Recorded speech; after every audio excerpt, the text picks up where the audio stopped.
He had a little spot. Messy eater. Pan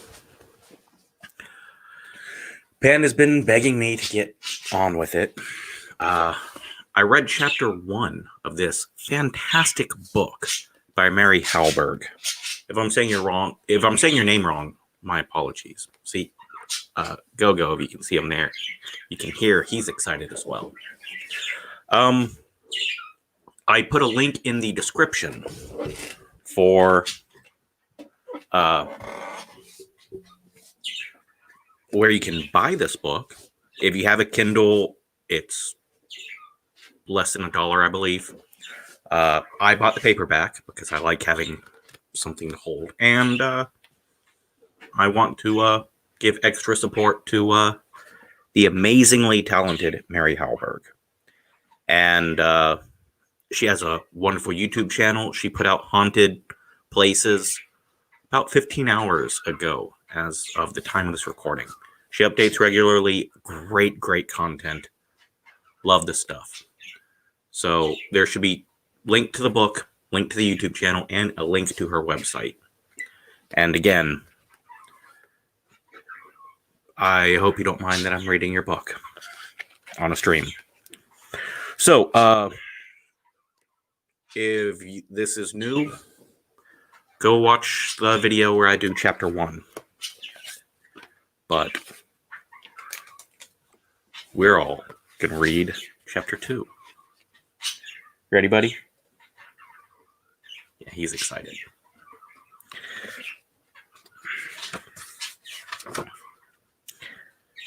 Penny had just gotten out of the shower Friday afternoon when Macy called. "Are you coming to the game tonight?" she said. There's a game tonight? Come on, Penny. Let's hang out. I want you to meet Kyle. Who's Kyle? The guy I've been telling you about. Just come out for a little while. It'll be fun. Penny hadn't planned on doing anything outside of the house that night. Rent a movie, maybe pop popcorn with her father, but Emma would be at the game too. She couldn't sit with them, of course, but maybe the three of them could hang out afterwards. Surely one Friday night out of the house wouldn't kill her. She got to the stadium just after kickoff.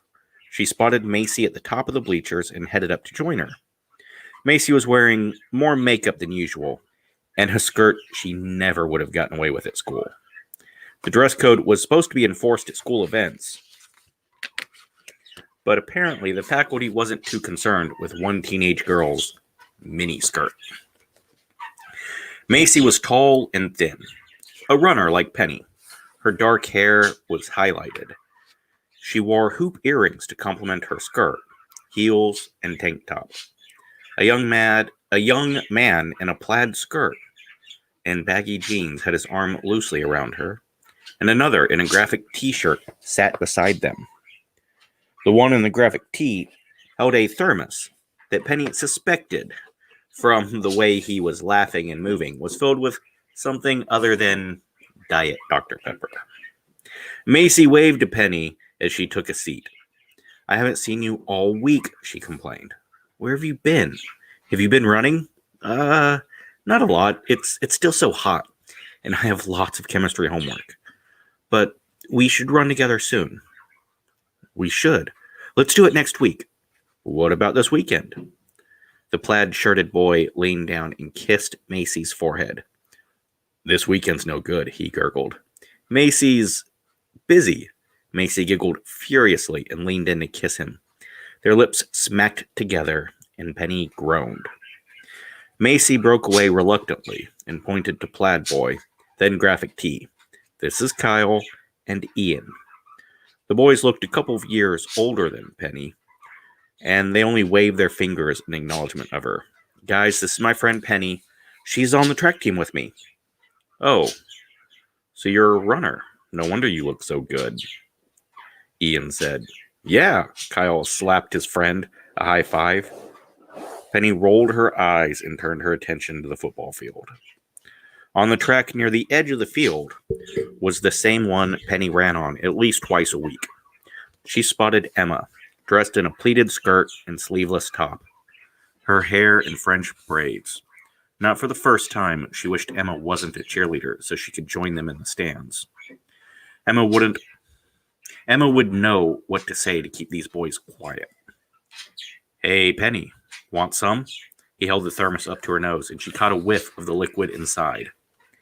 It smelled like gasoline. No thanks. Are you sure? The stuff's amazing. I'm positive. More for you, right? He took a sip from the thermos. Tasty. Give it up, Kyle. She doesn't want it.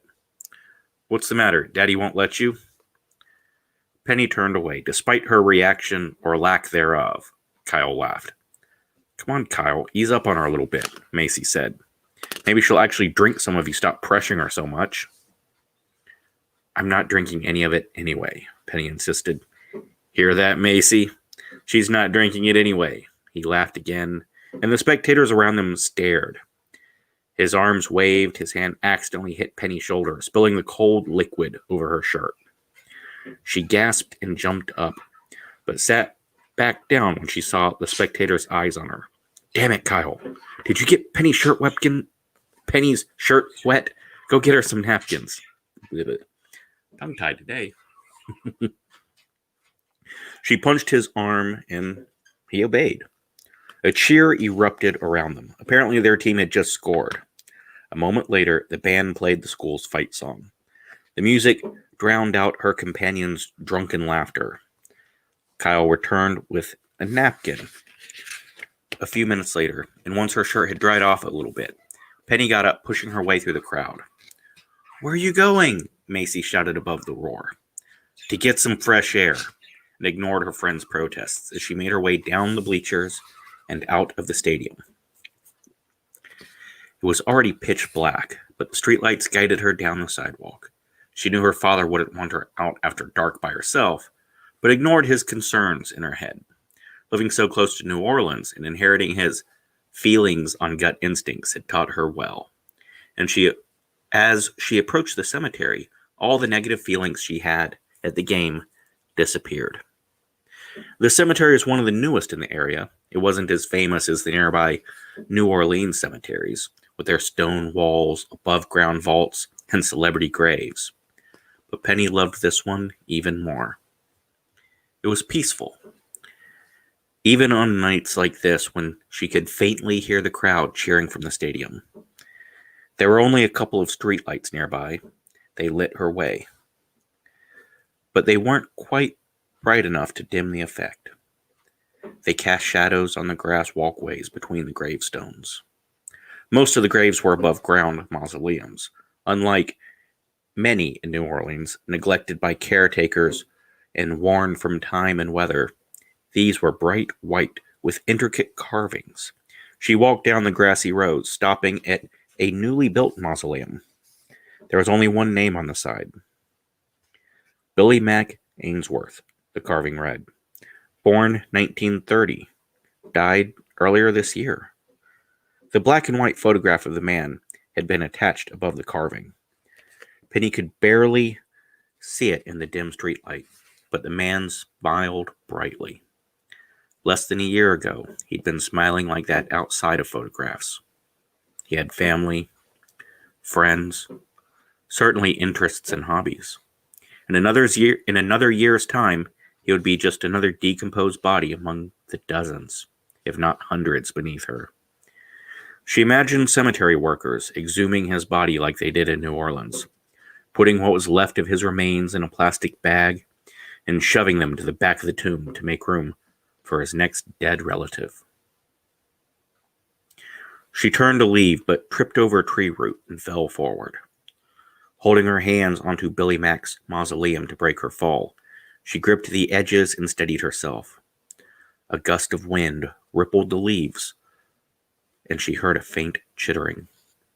She took a step sideways in full view of the inside of the mausoleum. Cobwebs covered the iron gates. She held her phone light up to the entrance and peeked in. The floor was covered with dead leaves, and she could barely make out Billy Mack's name carved into the wall. Behind the mausoleum, leaves crunched. Hello? Is someone there? There was no response, and she walked around to the wooded area behind the row of graves. A woman in her early 40s stood at the edge of the trees. She carried a fistful of flowers and placed them on the stone beside the mausoleum as Penny approached. She didn't cry, but held her head in her hands, and it was clear from her body language that she wanted to be alone. Penny watched her a moment, not wanting to say anything else for fear of disturbing her. The woman never looked up and never acknowledged her. Penny crept back to the opposite side of the mausoleum, and the woman was out of sight. There was crunching, like someone stepping on leaves, and she peered around the edge to where the woman had been. There was no one there. She squinted at the wooded area behind the mausoleum to see if the woman had walked away, but there was nothing to signify any human activity. Everything was still. Penny shuddered. The wind was blowing harder now, and she felt chills down her spine. In the dark and quiet of the cemetery, she didn't want to be alone anymore. She stopped at the end of the row of gravestones, opened up her keypad, and dialed. Jesse picked up on the first ring. Are you doing anything? Of course not. Sitting in my dorm as usual. You want to do something? You read my mind. I'm at the cemetery. Want to pick me up? Be there in 20 minutes. He hung up without asking which cemetery. He already knew. She could have asked Jessie for a ride home, spent the rest of the evening in the safety of her bed, but her father had dropped her off and given her money for a football ticket. She knew he wouldn't be happy if she came home an hour later with his money spent and nothing to show for it, but a shirt that smelled faintly of liquor. There was a snap as the call ended. She gasped, but she didn't see anyone or anything. She could have made the noise. It was probably just a dog, she told herself. A dog that scampered off when she caught sight of a human it didn't recognize.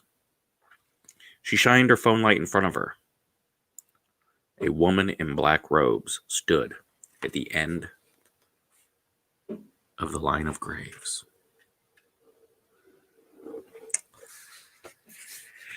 That went a little quicker than I anticipated, so you don't mind if we do chapter 3, do you? It ended on a little bit of a cliffhanger.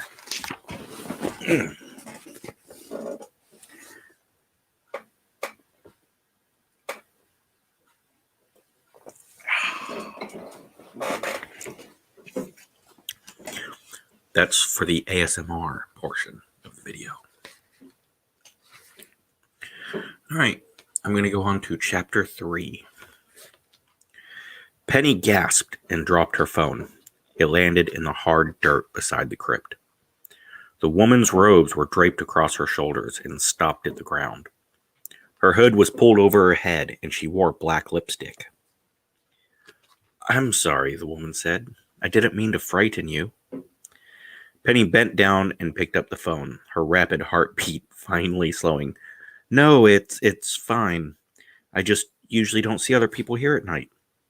"Well, you come here often at night?" Sometimes," she confessed. My mom is buried here, but not too much. It's illegal, you know." "Indeed it is, but I won't tell if you don't." The woman winked. Penny rubbed the back of her neck and realized the hairs were no longer standing on end. "I'm just waiting for my friend to pick me up. He should be here any minute." The woman nodded. "Well, if you don't mind, Penny." Really?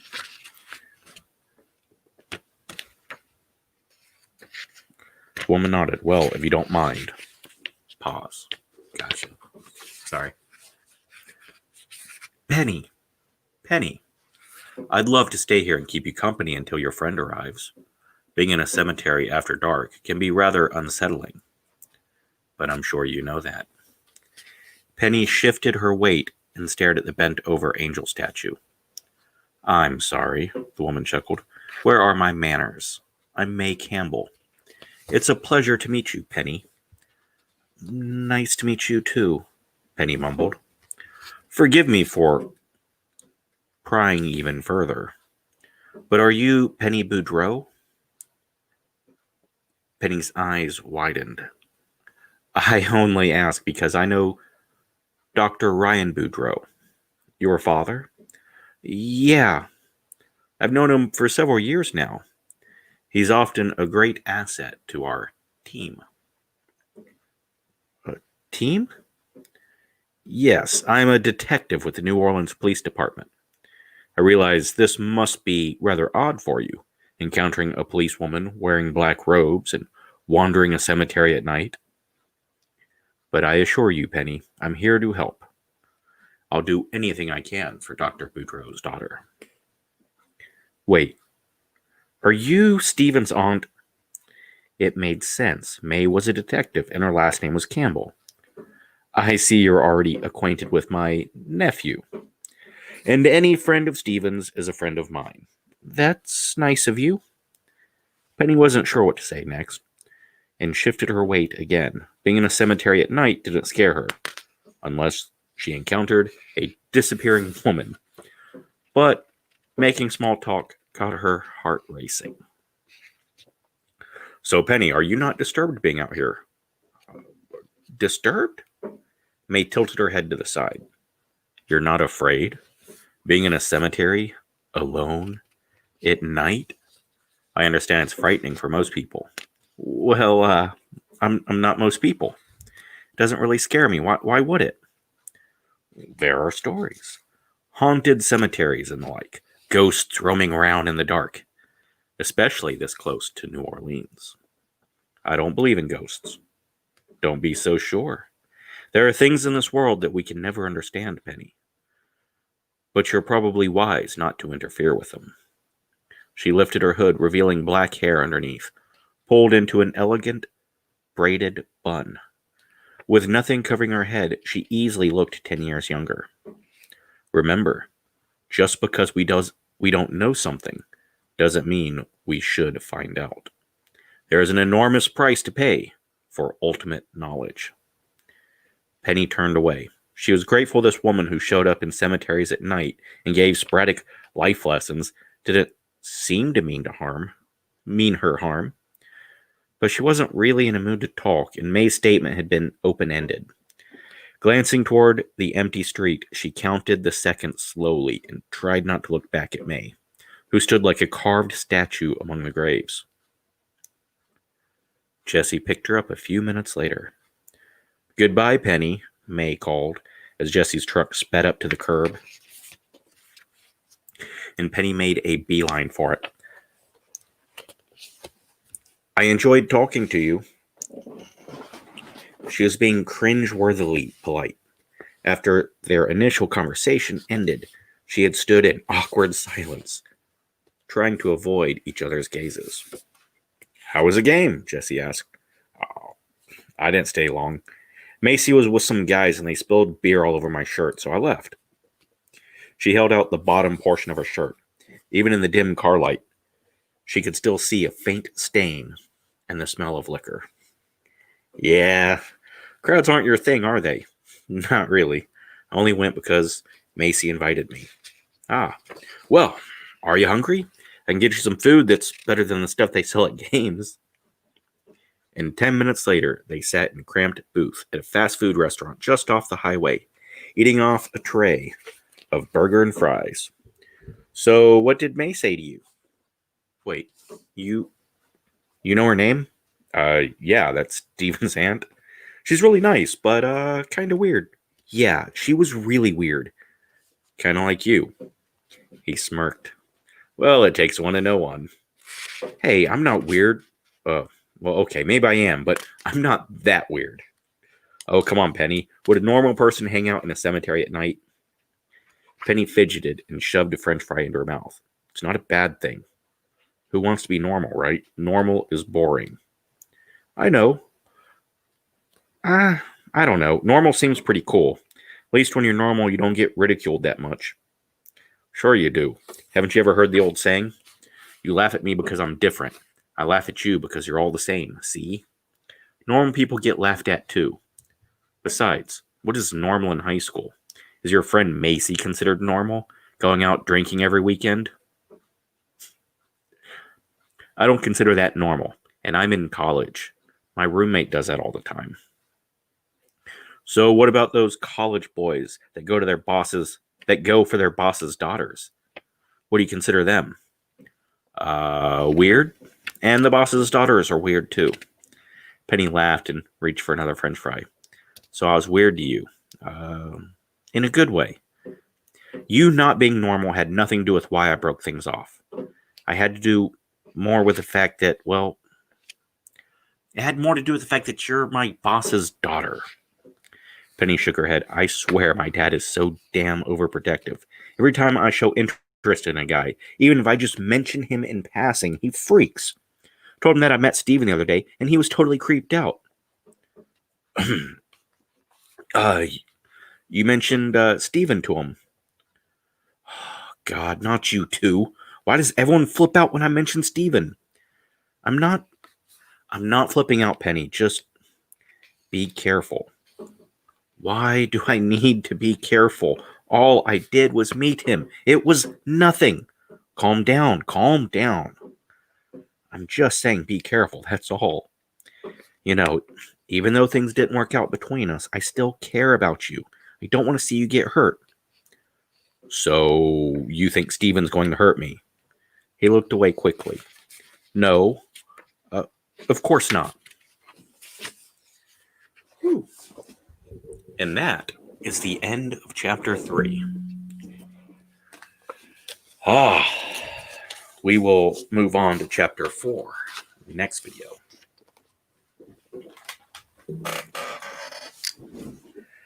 I very much like Mary's style of writing.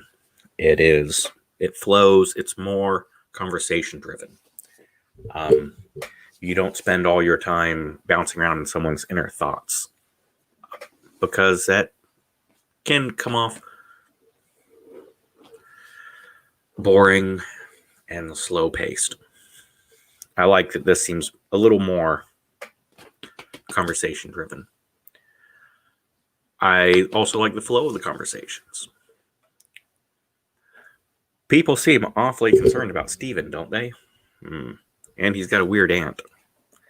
But we will see. Anyways, thank you so very much for all those that have watched it. And remember, links to Mary Hallberg, her website, her YouTube channel, and where you can buy Penny Dreadful. Fantastic book. I really enjoy it so far. Anyways, thank you very much and have a wonderful day.